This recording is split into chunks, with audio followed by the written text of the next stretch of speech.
Sa pagpapatuloy ng preliminary investigation sa umano'y maanumalyang flood control project sa Bulacan, nag-file ng kanilang counter-affidavit sa Department of Justice sina Senador Joel Villanueva at dating Senador Ramon Bong Revilla Jr. Ang National Bureau of Investigation naman na siyang nagsampa ng reklamo sangkaterbang dokumento ang dala sa DOJ. Ayon sa Justice Department, ang preliminary investigation ay patungkol sa mga proyekto sa Bulacan na kinasangkutan din ng contractors na Wawaw Builders at Top Notch Catalyst Builders Inc.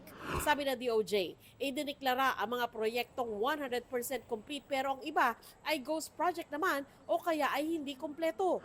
Naharap sina Villanueva at Revilla sa magkahiwalay na reklamo. Si Senator Bong Revilla, in these 6 cases, sa respondent lang po siya sa isa. Okay, tapos si Senator Joel Villanueva is also a respondent in another case in one of the 6 cases. Doon po sa 6 na yon, the charges are multiple. So we have direct bribery, indirect bribery, corruption of public officers. We have a violation of the Anti-Graft and Corrupt Practices Act, which is RA 3019.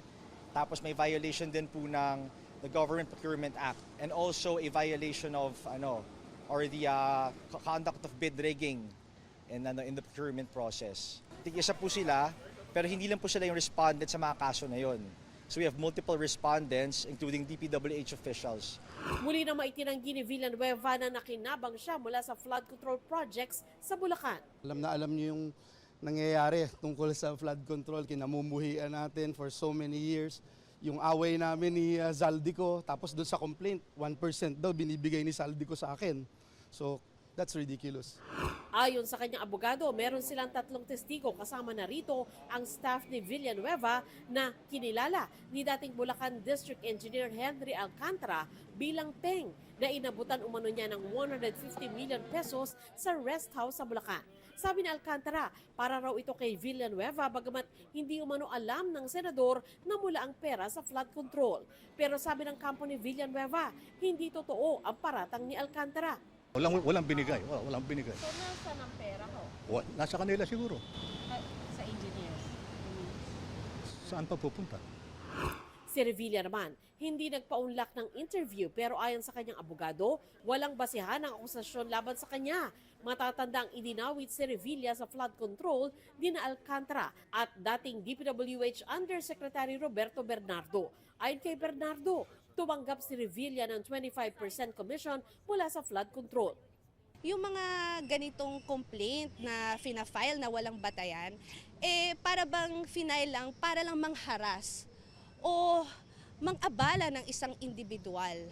So, sa totoo lang, yung mga ganitong complaint, ayon sa batas at sa rules ng evidence, hindi ito dapat paniwalaan.